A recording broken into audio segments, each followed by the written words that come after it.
तो हमने अपने पिछले लेक्चर में देखा कि एल्गी क्या होती है और एल्गी किस प्रकार के हैबिटेट में रहती है। तो आप ये जान ही गए होंगे कि एल्गी वो ऑर्गेनिज्म है जो हरे रंग के होते हैं, जिनमें जड़, तना, पत्ती विभेदित नहीं किए जा सकते हैं और जिनमें न कोई टिश्यू सिस्टम होता है न कोई इम्ब्रियो होता है। और अगर पीढ़ी एकांतरण मिलता है यानी अल्टरनेशन ऑफ जनरेशन, तो दोनों पीढ़ियां एक दूसरे पर निर्भर नहीं करती हैं। इसी प्रकार आपने ये भी देखा था पिछले वाले लेक्चर में कि जो हैबिटेट है वो करीब करीब हर जगह पृथ्वी पर, ज़्यादातर जगहों पर ये पाए जाते हैं, ठंडे से ठंडे जगह पर भी और गर्म से गर्म जगह। आज हम इन्हें देखेंगे कि रेंज ऑफ संरचना क्या है, रेंज ऑफ थैलस क्या है।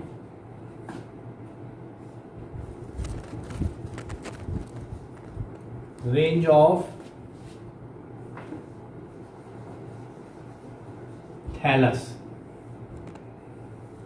जैसा मैंने पिछली बार आपको बताया था कि थैलस जो है वो अगर एक सेल का भी है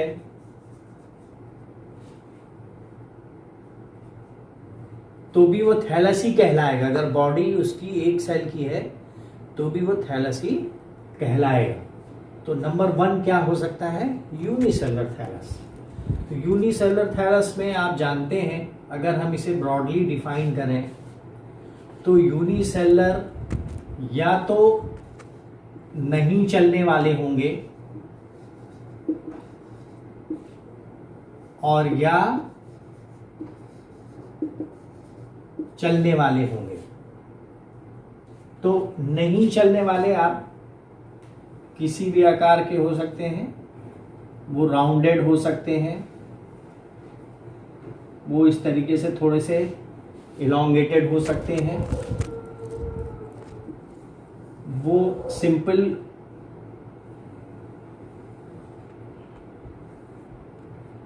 मेम्ब्रेन के बाद एक आवरण लिए हुए भी हो सकते हैं, जो कि ज़्यादातर ब्लू ग्रीन एल्गी में मिलता है।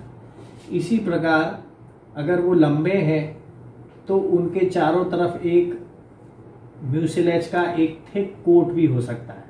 तो वो तो डिटेल है, जो डिफरेंस है वो सेलुलर स्ट्रक्चर में है, लेकिन बेसिक स्ट्रक्चर क्या है कि वो नॉन मोटाइल है। नॉन मोटाइल क्यों है?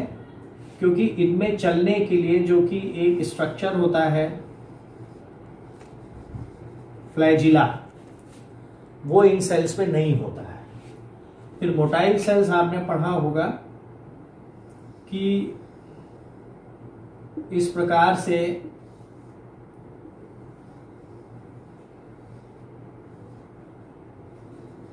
अगर हम एक बेसिक स्ट्रक्चर देखें तो जो जितने भी मूविंग ऑब्जेक्ट हैं उनमें ज़्यादातर 2 फ्लैजिला होता है।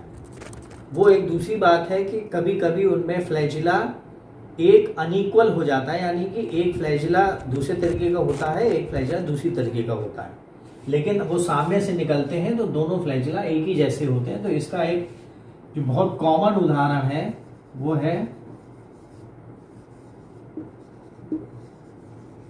क्लेमाइडोमोनास। ये एक मोटाइल सेल है, बहुत सारे और भी सेल हैं लेकिन ये मोटाइल सेल है। बहुत सारे डायटम्स भी यूनिसेलुलर होते हैं।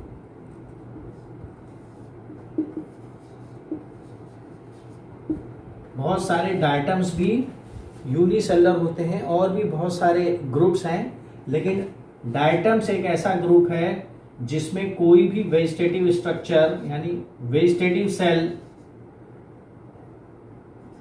हमेशा नॉन मोटाइल होता है। तो ये ग्रुप और इसके बाद red algae and brown algae, इन सब में जो वेजिटेटिव सेल है, यानी रिप्रोडक्टिव सेल नहीं, जो वेजिटेटिव सेल है वो सारे के सारे नॉन मोटाइल होते हैं। तो ये हमें याद रखने में, अगर हम बेसिक एल्गी को समझना चाह रहे हैं तो हम ये 3 ग्रुप अपने कोर्स में जो हमारे हैं उसको हम याद रख सकते हैं कि रेड एल्गी, ब्राउन एल्गी में जो वेजिटेटिव सेल है और जो रेड एल्गी है उसमें रिप्रोडक्टिव सेल भी, रिप्रोडक्टिव सेल मतलब मेल सेक्स गैमीट्स जो हैं वो भी नॉन फ्लैजिलेटेड होते हैं, यानी नॉन मोटाइल होते हैं। तो यूनिसेलुलर है motile, non motile and motile. दूसरा अगर हम इसमें लिखना चाहें यूनिसेलुलर में के बाद, तो कभी कभी बाई सेल्ड स्ट्रक्चर भी मिलता है। तो बाई सेल्ड स्ट्रक्चर आपको कहां मिलेगा? क्लोरोकोकेल्स, क्लोरो नहीं, क्रोकोकेल्स, जो कि एक ब्लू ग्रीन एल्गी का ऑर्डर है। इसमें जो सेल्स, जो मेंबर्स मिलते हैं वो कभी कभी बाई सेल्ड भी होते हैं। तो वो बाई सेल्ड कैसे होंगे? जैसे कि एफएनओ-थीसी है, वो इस प्रकार से बाई सेल्ड होगा, या ग्लियोकैप्सा है, ग्लियोथीसी, वो इस तरीके से बाई सेल्ड होगा। तो बाई सेल्ड स्ट्रक्चर भी मिलता है, लेकिन बाई सेल्ड स्ट्रक्चर ज्यादातर ब्लू ग्रीन एल्गी में ही मिलता है। नेक्स्ट इसके बाद, चूंकि सेल है, सेल इंडिपेंडेंट है, अपना पूरा काम कर रहा है। जो बाई सेल्ड स्ट्रक्चर है वो भी बाई सेल्ड इसलिए नहीं है कि पूरा शरीर 2 सेल से मिलकर बना है, वो केवल अटैच्ड है। यानी जो दूसरा आएगा यूनिसेलुलर के बाद, जो तीसरा पॉइंट है उसमें हम कॉलोनियल फॉर्म लेंगे। कॉलोनियल, तो कॉलोनियल का मतलब यह है कि जो भी आप कॉलोनी जानते हैं, मोहल्ला जानते हैं, बहुत सारे घर बन एक साथ होते हैं, बहुत सारे अपार्टमेंट्स होते हैं, लेकिन वो किसी दूसरे अपार्टमेंट्स पे कुछ स्पेसिफिक पर्पसेस को छोड़ करके, जैसे कि सिक्योरिटी, उसके अलावा उनके आपस में कोई निर्भरता नहीं होती है, यानी वो अपना खाना खुद ही बनाते हैं, जो कि मेन रीजन है निर्भर होने का। तो कॉलोनियल में भी जो 2 ग्रुप हम कर सकते हैं, नॉन मोटाइल एंड मोटाइल। तो अगर हम ब्लू ग्रीन एल्गी को देखें तो ब्लू ग्रीन एल्गी में इसका एक उदाहरण है, वो है ये इस तरीके से बहुत सारे सेल्स आपस में पास पास आ जाते हैं और उनमें इस तरीके से बीच में एयर चैम्बर्स भी होते हैं। तो ये पूरा अगर हम इस तरीके से बनाएं तो is an aggregation of cell है, लेकिन चारों तरफ इनके एक म्यूकस की बाउंड्री लेयर भी होती है, म्यूसिलेज की।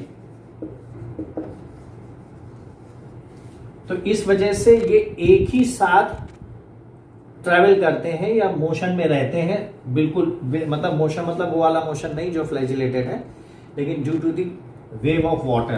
तो इसका उदाहरण है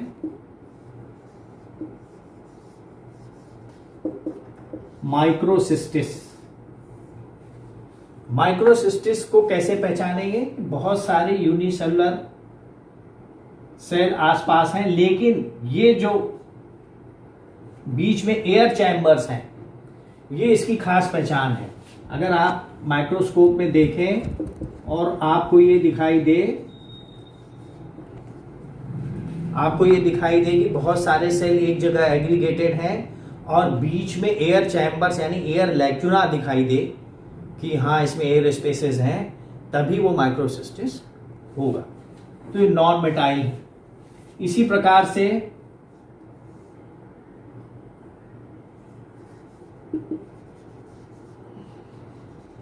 पेडिएस्ट्रम, पेडिएस्ट्रम के बाद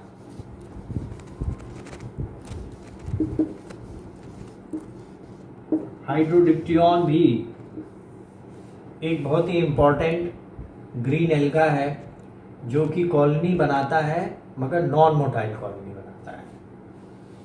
तो ये आप जानते होंगे कि ये इस तरीके से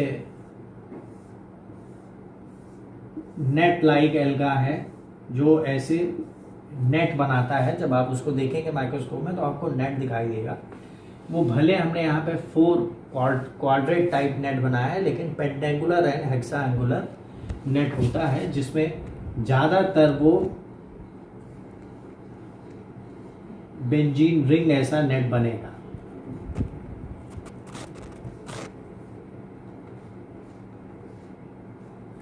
अब क्या है कि इसमें सेल की कोई संख्या निश्चित नहीं है, इसमें सेल की संख्या निश्चित होती है, इसमें भी निश्चित होती है और आकार भी निश्चित होता है। तो एक टर्म हम लोग यूज करते हैं, वो नॉन मोटाइल में भी है, मोटाइल में भी है, वो है बहुत इंपॉर्टेंट टर्म है सिनोबियम। ये सिनोबियम जो शब्द है वो मोटाइल या नॉन मोटाइल दोनों प्रकार की कॉलोनी के लिए यूज होता है। इसका मतलब है कि colony which has fix number of cells and fix shape. तो अगर किसी भी कॉलोनी एग्रीगेशन का में ये पहले से तय हो कि इसमें इतने ही नंबर ऑफ सेल्स होंगे और इसका आकार यही होगा, तो हम उन सारी कॉलोनी को सिनोबियम बोलेंगे। तो यहां पर हाइड्रोडिप्टियन एक सिनोबियम है। ठीक है। अब मोटाइल की बात करें तो मोटाइल का मतलब ही है कि अगर उस सेल को हम देखेंगे तो जो इंडिविजुअल उसके मेंबर्स होंगे वो सब फ्लैजिलेटेड होंगे। तो यहां पर जो सबसे सिंपलेस्ट कॉलोनी मिलती है वो गोनियम सोशिएल है। क्लोरोफाइसी में वॉल्वोकेल्स का मेंबर है। वॉल्वोकेल्स ज़्यादातर मोटाइल सेल्स का एक ऑर्डर है। तो गोनियम सोशिएल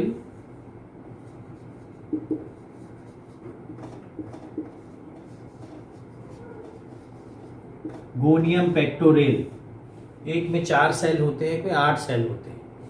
ठीक है। उसके बाद जब सेल की संख्या बढ़ती है तो यूडोराइना, फिर और सेल की बढ़ती है पेंडोराइना, और बड़े बड़े जो आपके कोर्स में है वो है वॉल्वॉक्स। ये सारे के सारे चूंकि they have fix number of cells and fix shape, तो ये जितने भी हैं they all belongs to the term coenobium. लेकिन यहां आप फिर से ध्यान दीजिए कि सिनोबियम का मतलब नॉन मोटाइल या मोटाइल से नहीं है। सिनोबियम कोई भी हो सकता है, भले ही वो मूविंग कॉलोनी हो या नॉन मूविंग कॉलोनी हो। अब ज्यादातर किताबों में ये 2 पॉइंट दिए हैं कॉलोनियल में, मोटाइल एंड नॉन मोटाइल, और उसमें यही सब एग्जाम्पल्स दिए हुए हैं। लेकिन एक कैटेगरी और है, अगर हम ब्लू ग्रीन एल्गी की बात करें तो ब्लू ग्रीन एल्गी चूंकि बहुत प्रिमिटिव टाइप की होती है, इस वजह से इसका जो सेलुलर ऑर्गेनाइजेशन है, आप जानते हैं प्रोकैरियोट्स हैं, ये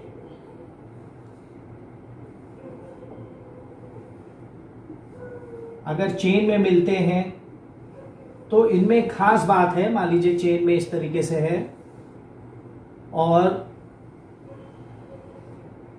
इस तरीके से फिलामेंट्स के रूप में भी है। तो ये खास बात होती है कि अगर एक सेल इनका बाहर आ जाए, यहां से हो चाहे यहां से हो, तो that alone cell can make the whole filament. It means that the alone cell has the capacity to live without other cell. तो इसका मतलब हम जो ब्लू ग्रीन एल्गी में, ये मान लीजिए इसको हम नाम दे दें नॉस्टॉक, और ये है ऑस्लेटोरिया। तो नॉस्टॉक और ऑस्लेटोरिया जो है, ये अगर इनको फंक्शनली देखा जाए in relation of each and other sales, तो ये एक कॉलोनियल फॉर्म है, एक कॉलोनियल फॉर्म है। यहां पर सेल आपस में जुड़े हैं एक दूसरे से, लेकिन वो एक दूसरे पर किसी और चीज के लिए यानी खाने पीने के लिए कोई निर्भर नहीं करता है। हर सेल अपना ग्रो करता है और बगल वाले सेल से केवल वो जुड़ा हुआ होता है। ठीक है, तो कॉलोनियल में एक फिलामेंटस कॉलोनियल भी होता है, ऐसा मेरा मानना है। कुछ किताबों में आपको instead of those colony which I have stated earlier, तो फिलामेंटस टाइप की कॉलोनी भी मिलती है। चौथा है कि अगर सेल पास पास तो आ रहे हैं लेकिन एक दूसरे से जुड़ नहीं रहे, तो उसको हम क्या कहेंगे?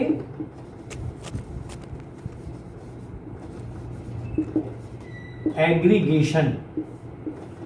अब वो कॉलोनियल से थोड़ा सा कम है, लेकिन इनका कॉलोनियल के बाद ही नंबर क्यों आया ये मैंने पहले क्यों नहीं बताया, क्योंकि इवोल्यूशनरी टर्म में ये बाद में आते हैं, ये बाद में डेवलप हुए हैं।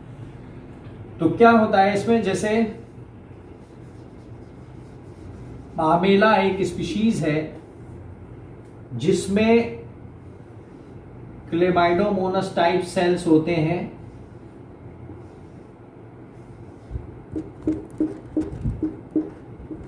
वो एग्रीगेट होते हैं, लेकिन वो इस तरीके से एक म्यूसिलेजिनस शीट में एक साथ रहते हैं।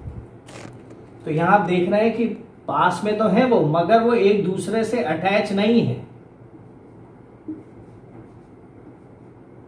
वो अटैच नहीं है। तो इस प्रकार का एग्रीगेशन जो बनता है वो पामेलॉइड स्टेज बनाता है। कभी कभी ये स्टेज डिफरेंट एल्गी के लाइफ साइकिल्स में भी आता है, तो वहां पर हम पामेलॉइड स्टेज इसको बोलते हैं, क्योंकि ये पामेला जो एल्गी है उससे बिल्कुल रिजेंबल करता है। तो एग्रीगेशन का भी उदाहरण है जहां पर cells come each other because of the same mucilaginous material shared by each of the cells. तो एग्रीगेशन है। अब हम कॉलोनियल आ गए, ये आ गए। नेक्स्ट लेवल क्या होगा कि अब सेल एक दूसरे से अटैच होगा और फर्मली अटैच होगा। अभी तक क्या था कि जैसे मान लीजिए अगर मैं ये एक हिस्सा बनाऊं वॉल बॉक्स का, तो वॉल बॉक्स में जो सेल्स हैं वो एक दूसरे से दूर दूर हैं और अपने एक साइटोप्लाज्म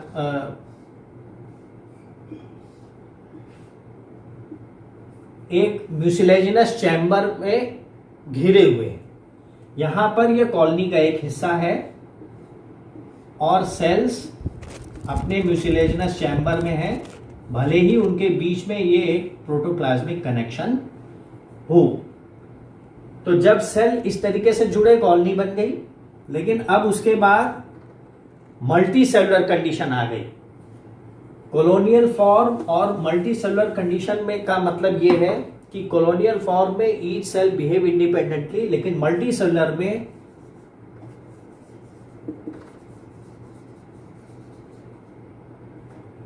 सेलुलर में they remain dependent on each other. तो अगर कोई मल्टी सेलुलर में बहुत सारे सेल हैं तो उसमें से थोड़ा डिवीजन ऑफ लेबर भी हो जाता है कि कौन सी सेल डिवाइड करेगी, कौन सी सेल रिप्रोडक्शन में भाग लेगी, कौन सी सेल अटैचमेंट के लिए पार्ट लेगी। तो मल्टी सेलुलर में जो पहला है वो क्या है कि अगर सेल एक दूसरे से एक एंड टू एंड जुड़े हो, यानी अगर ये एक सेल है तो दूसरा सेल यहां होगा, तीसरा सेल, चौथा सेल, पांचवा सेल, और इस तरीके से एक लंबा अनब्रांच्ड स्ट्रक्चर बना रहे हैं। लेकिन चूंकि सेल की संख्या इसी डायरेक्शन में बढ़ रही है, इस डायरेक्शन में नहीं बढ़ रही है, यानी जो भी फिलामेंट है, फिलामेंटस स्ट्रक्चर हो गया, उसमें सेल सिर्फ एंड टू एंड अटैच है, साइड बाय साइड अटैच नहीं है। तो ऐसी कंडीशन को यूनिसीरिएट कंडीशन बोलते हैं, जिसमें cells are attached from each other by their ends only and not by their sides. तो इसमें आपने पढ़ा होगा यूलोथ्रिक्स है, स्पाइरोगैरा है। अब यूनिसीरिएट में अगर हम फर्दर और डिफरेंशिएशन करें तो क्या हो सकता है, अनब्रांच्ड। तो यूलोथ्रिक्स है, स्पाइरोगैरा है, देयर में be so many others also, unbranched structure है। और अगर दूसरा वेरिएशन है वो क्या होगा कि यूनिसेरिएट तो होगा मगर वो ब्रांच्ड होगा, यानी अगर इस प्रकार से एक सेल है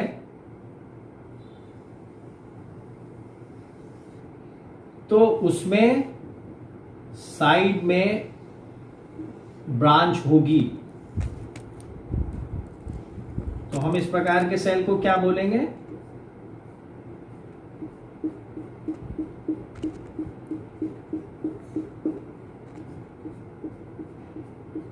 यूनिसेरिएट एंड ब्रांच्ड स्ट्रक्चर। ये कैसी ब्रांच है, अगर इसका हम डिटेल एक इनलार्ज्ड व्यू देखें तो हम क्या करेंगे, हम ये देखते हैं जो नॉर्मली जो फीचर होता है वो ये होता है कि सेल के अपर एंड से, नॉर्मली अपर एंड से ही ब्रांच ऐसे निकलती है।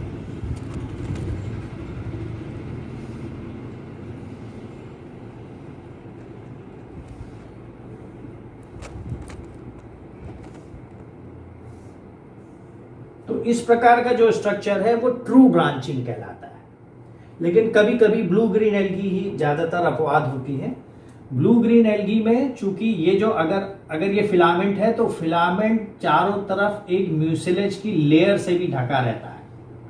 ये मैं वैसे बना दे रहा हूं, ये इसका स्ट्रक्चर नहीं है, लेकिन मान लीजिए ये एक ब्लू ग्रीन एल्गी होती तो इसके चारों तरफ एक थिक म्यूसिलेजिनस शीथ होती, तो वो शीथ क्या करती है, सेल की फिलामेंट को रोके रहती है।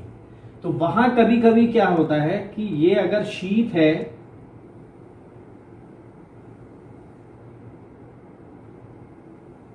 और उस शीथ के अंदर ये एक फिलामेंट है, जो फिलामेंट था एक कंटिन्यूअस फिलामेंट था, लेकिन उस फिलामेंट में कहीं से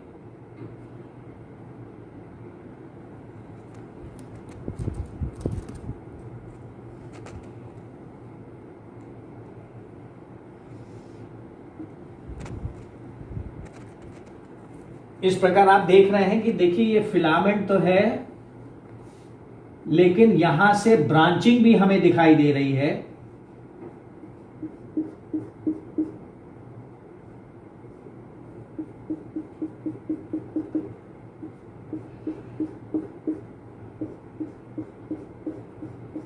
लेकिन ये ट्रू ब्रांचिंग नहीं है, ये स्यूडो ब्रांचिंग है।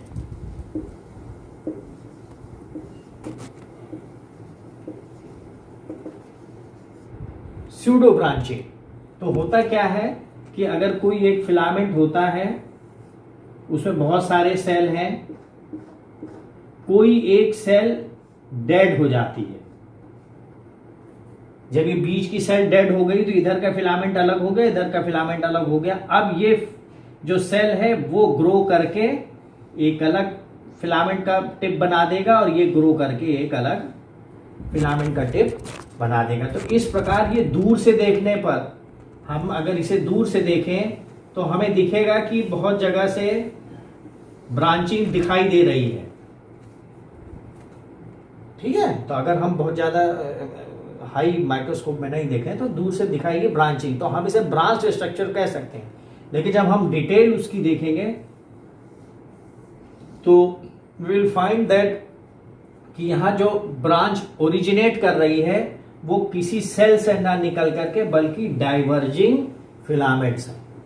तो मल्टीसेलुलर में, यूनिसेरिएट में अगर ब्रांच फिलामेंट है वो दो प्रकार का हो सकता है, एक ट्रू ब्रांचिंग का हो सकता है और एक स्यूडो ब्रांचिंग का हो सकता है। फिर मल्टीसीरिएट, यूनिसीरिएट के बाद क्या कंडीशन आ जाती है? मल्टीसीरिएट कंडीशन आ जाती है। आपने अभी देखा कि हमने दो चीज देखी, ब्रांच्ड यूनिसीरिएट एंड अनब्रांच यूनिसीरिएट। लेकिन अगर हम गौर करें तो हमने देखा है कि जितने भी फिलामेंट हैं वो सीधे ऐसे ग्रो करते हैं, सीधे।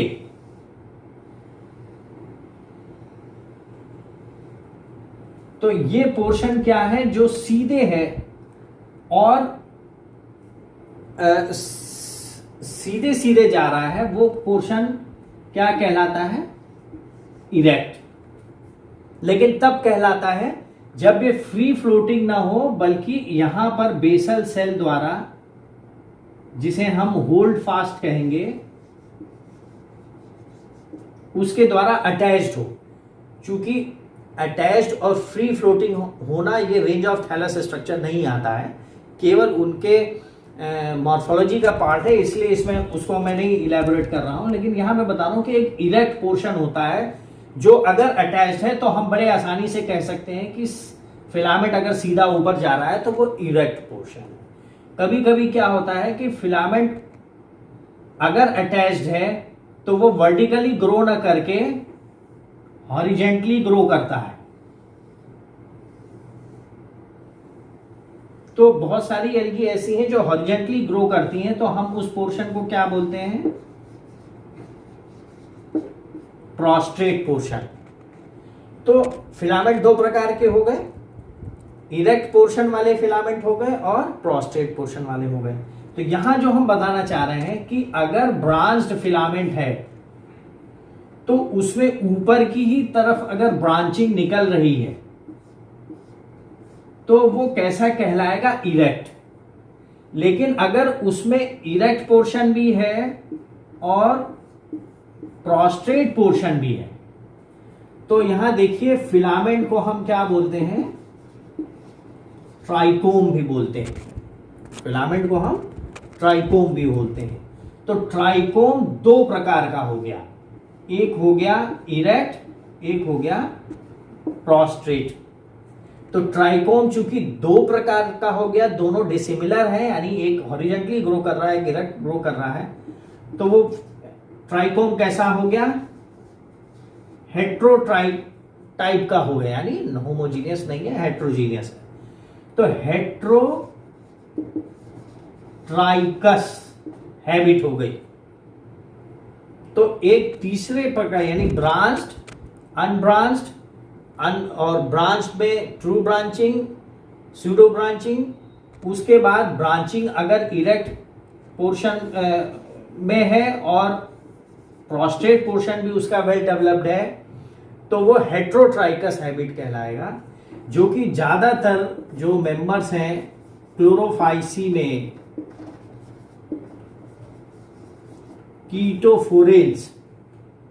कीटोफोरेल्स ऑर्डर के जो मेंबर हैं वो ज़्यादातर हेट्रोट्राइकस होते हैं। तो यहाँ ये रेंज ऑफ थैलस में हेट्रोट्राइकस पोर्शन भी आपको बताना। अगर आप वहाँ चले जाएं, जैसे आपके मैरीन एल्गी में ब्राउन एल्गी है आपके कोर्स में एक्टोकार्पस, तो एक्टोकार्पस भी एक हेट्रोट्राइकस हैबिट का फिलामेंट का एक बहुत बढ़िया उदाहरण है। ठीक है। अब यूनिसीरिएट के बाद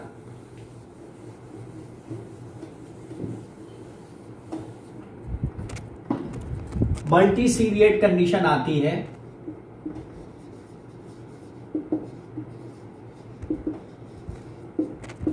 मल्टीसीरिएट कंडीशन, मल्टीसीरिएट में क्या होगा कि अगर इरेक्ट पोर्शन है तो वो एक फिलामेंट के बजाय साइड बाय साइड कई सारे फिलामेंट उसमें आपको दिखाई देंगे। अगर दो ही दो है तो आपको वो फिलामेंटस ही दूर से दिखाई देगा, लेकिन अगर आप डिटेल उसका देखेंगे तो आपको लगेगा कि जो मेन एक्सिस है वो कई सारे सेल्स की, कई सारे लेंथ ऑफ सेल्स की लीनियर फिलामेंट्स की बनी हुई है। तो मल्टीसीरिएट में एक तो होते हैं नॉन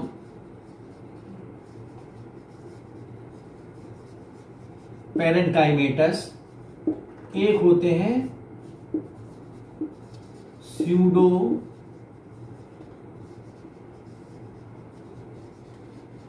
पेरेंकाइमेटस। यहां स्यूडो लगा हुआ है, स्यूडो मीन्स फॉल्स। क्यों लगा हुआ है? क्योंकि पेरेंकाइमा एक टिश्यू है और हम पहले ही बता चुके हैं कि एल्गी में टिश्यू नहीं होता है, तो इसलिए यहां हम क्या कहेंगे, स्यूडो पेरेंकाइमेटस। तो नॉन पेरेंकाइमेटस में भी दो स्ट्रक्चर आ जाता है कि अगर उसकी मेन एक्सिस है, देखिए एक मेन एक्सिस है और एक साइड ब्रांच्ड है, तो जब मल्टीसीरिएट कंडीशन होती है तो ब्रांचिंग जरूर होती है, फिर वो अनब्रांच्ड नहीं होता है। तो जब ब्रांचिंग होगी तो उसकी एक एक्सिस भी होगी, तो वो एक्सिस एक मेन फिलामेंट की बनी हुई है तो उसे हम बोलेंगे यूनिएक्सियल स्ट्रक्चर, और वो एक्सिस बहुत सारे मेन फिलामेंट जैसे फिलामेंट से मिलके बनी है तो मल्टी एक्सियल हो जाएगा। फॉर एग्जाम्पल मान लीजिए एक सेंट्रल सेल है और उसके चारों तरफ पेरी सेंट्रल सेल है जो उसको चारों तरफ से सराउंड कर रही है। तो यहां क्या हुआ, जो एक्सियल सिस्टम है वो सिर्फ एक सेल का बना हुआ है, सेंट्रल सेल, और बाकी जो सेल है वो पेरीफेरी पर वो पेरिक्लाइनल सेल है। तो ये किसका उदाहरण हुआ? ये उदाहरण हुआ यूनिएक्सियल का। तो ये उदाहरण आप देखते हैं Polysiphonia red algae, Polysiphonia red algae.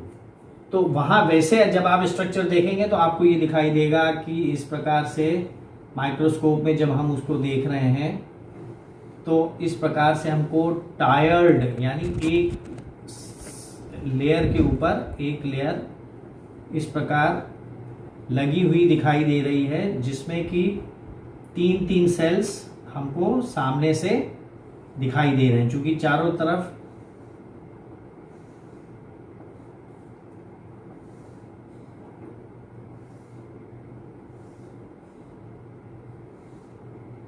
तो ये टायर्ड सेल होते हैं। चूंकि साइफनस दिखता है इसलिए हम इसे पॉलीसाइफोनिया बोलते हैं, लेकिन ये जो स्ट्रक्चर हमें दिखाई दे रहा है वो क्या है, वो पेरी सेंट्रल है। देखिए किसी भी एंगल से हम देखेंगे तो ये तीन ही सेल हमें दिखाई देगा, इधर से भी देखेंगे तो तीन सेल दिखाई देगा, इधर से भी देखेंगे तो तीन सेल दिखाई देगा, इधर से भी देखेंगे तो तीन सेल दिखाई देगा। इसलिए जो यंग पोर्शन होता है जहां पर प्रोलिफरेशन शुरू होता है सेंट्रल सेल का, वहां पर हमें तीन तीन दिखाई देते हैं, तो पॉलीसाइफोनिया। लेकिन मल्टी एक्सियल दिखने के बावजूद ये मल्टी एक्सियल नहीं है, क्योंकि इसमें बीच में सिर्फ एक बड़ी सेंट्रल सेल है। मल्टी एक्सियल में क्या होगा कि ये सेंट्रल सेल भी बहुत सारी हो जाएंगी,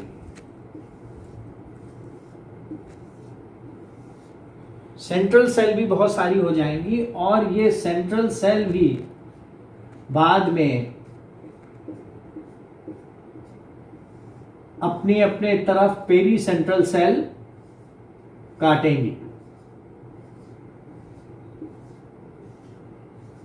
तो ये एक तरीके से बहुत एडवांस टाइप का बॉडी ऑर्गेनाइजेशन है जो हमें रेड एल्गी में मिलता है। तो हम ये भी बोलते हैं कि red algae is advanced because of this body structure. वैसे जो most advance group of structure है या एल्गी है वो है ब्राउन एल्गी। ब्राउन एल्गी में एक्सियल सिस्टम इस प्रकार से नहीं होता है, वहां और एग्रीगेशन हो जाता है, वहां ज्यादा स्यूडो पैरेन्काइमेटस स्ट्रक्चर हो जाता है और उसका जो बेसिक स्ट्रक्चर है वो क्या है, एक होल्ड फास्ट होगा, एक इस तरीके से स्टॉक लाइक स्टाइप होगा और एक इस तरीके से लैमिनर पोर्शन होगा। ये एक बेसिक स्ट्रक्चर है किसी भी मैक्रो एल्गी जो कि हमें ब्राउन एल्गी में दिखती है, उसका बेसिक स्ट्रक्चर यही है। यानी एवरी ब्राउन एल्गी जो कि पैरेन्काइमेटस यानी मल्टीसीरिएट है, it must be have a holdfast, a stipe portion and a lamina portion. इन सब में बाद में बहुत सारे मॉडिफिकेशन होते हैं, यानी स्टाइप बहुत लंबी हो जाए, जैसे मैक्रोसिस्टिस है।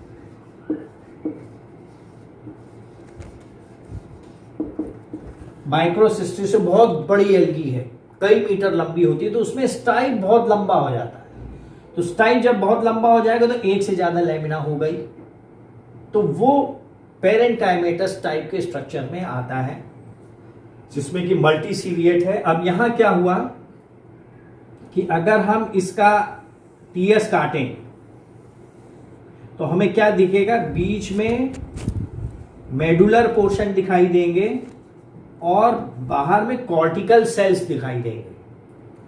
भले ये टिश्यू नहीं बना रहा है लेकिन सेल्स दिखाई देंगे और मेडुलर पोर्शन में सेल इसी तरीके से लूजली अरेंज्ड होंगे, जैसे जैसे बाहर जाएगा थोड़ा टाइटली अरेंज्ड हो जाएगा। तो जब वो टाइटली अरेंज्ड हो जाएगा तो it can make a sort of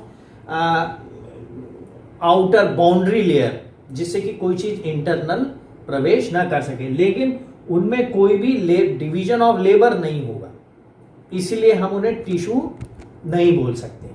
तो ये कॉर्टिकल रीजन, मेडुलर रीजन, इसमें कहीं भी आप सेक्शन काट लेंगे वो आपको दिखेगा।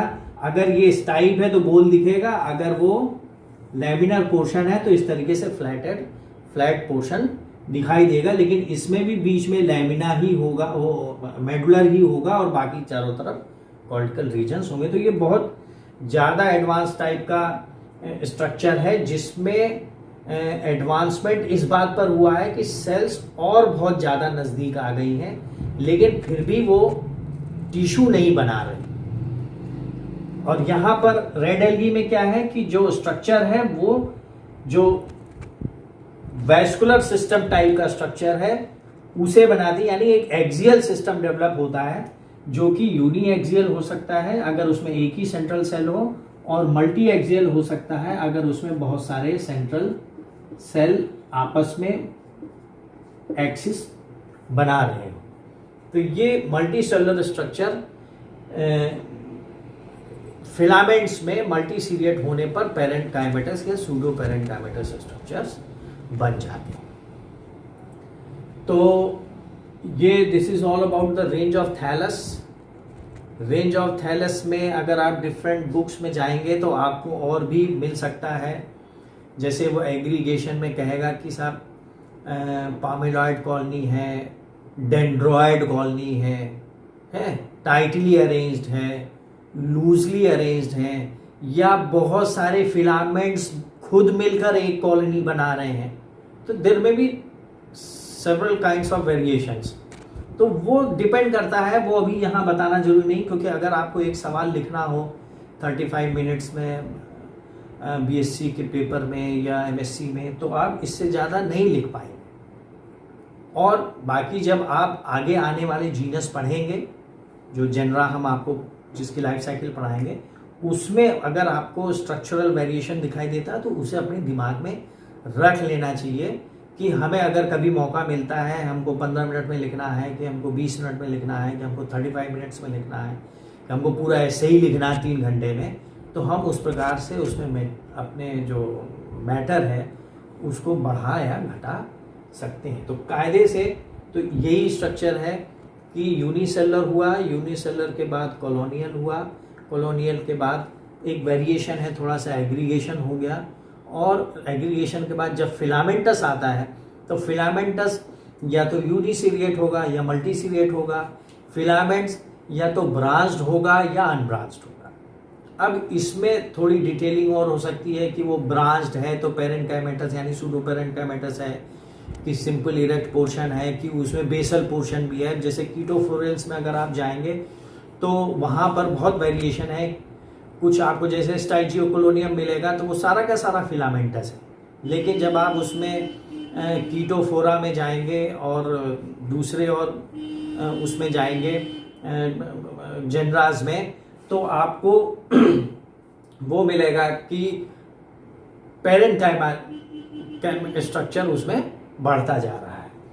इन सब के बाद भी यहां हमने देखा कि सेल की एक इंडिविजुअलिटी है, यानी सेल है जो अपने सेल वॉल के साथ दूसरे सेल से जुड़ी हुई है, चाहे वो यूनिसेलिएट हो चाहे वो मल्टीसिलिएट हो। तो इसमें एक वेरिएशन ये भी हो सकता है जो ड्यूरिंग द इवोल्यूशन हुआ होगा, कि हो सकता है कि इवोल्यूशन तो हुआ हो, यानी इस प्रकार से एक बड़ा सा स्ट्रक्चर तो बना हो जो कि मल्टी न्यूक्लिएट हो, लेकिन उसमें इस तरीके से कोई वॉल ना हो, यानी that filamentous structure is not partitioned by individual cell wall for each nucleus or for a group of nucleus। क्योंकि देखिए आप दूसरे ग्रुप्स में जाते हैं, अगर आप फंजाई देखते हैं तो मल्टी न्यूक्लिएट कंडीशन बहुत कॉमन है वहां पर, एल्गी में उतनी कॉमन नहीं है, लेकिन फिर भी सेल वॉल का मतलब नहीं है कि वो सेल हमेशा यूनी न्यूक्लिएट होगी, सेल मल्टी न्यूक्लिएट भी हो सकती है, उसके बाद भी एक वॉल हो सकती है। तो यहां मेरा कहने का मतलब है कि जब इस तरीके से एक बड़ा स्ट्रक्चर बन रहा है जिसमें कि बहुत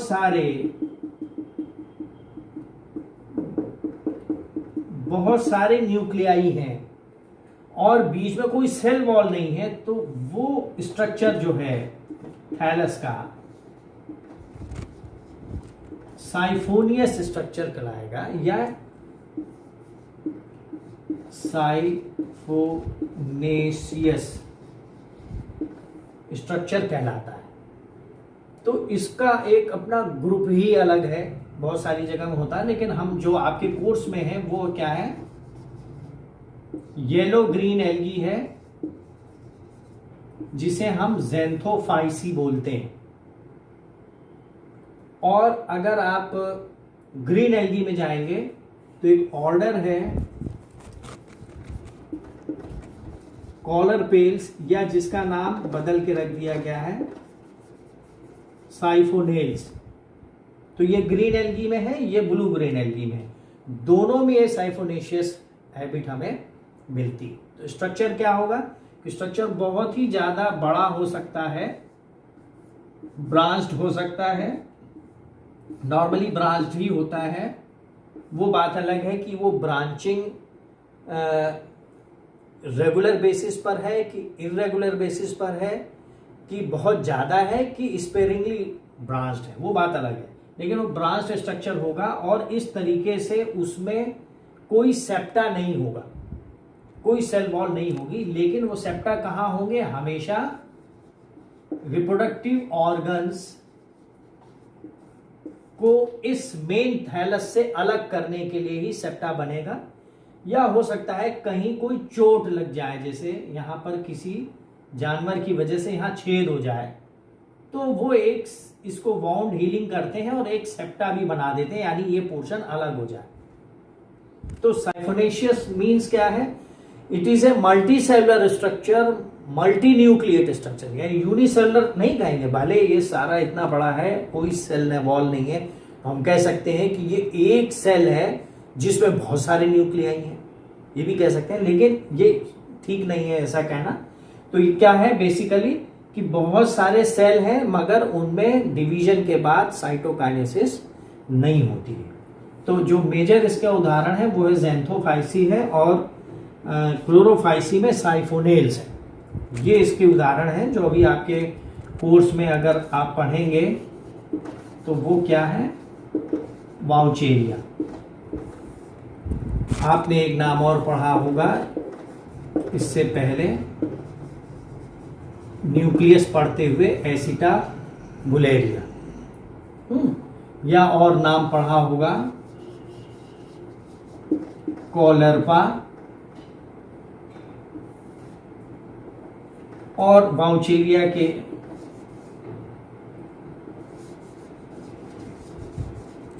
बॉट्रीडियम।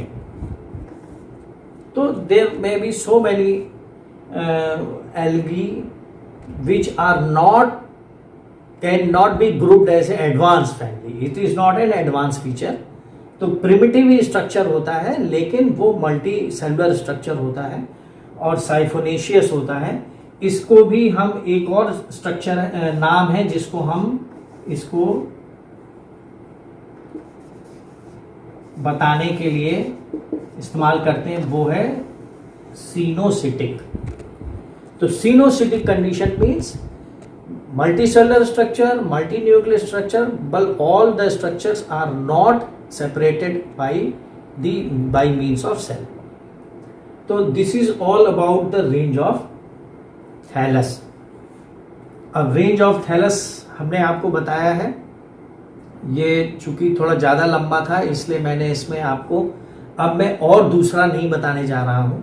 हम नेक्स्ट जो वीडियो आपको अपलोड करेंगे उसमें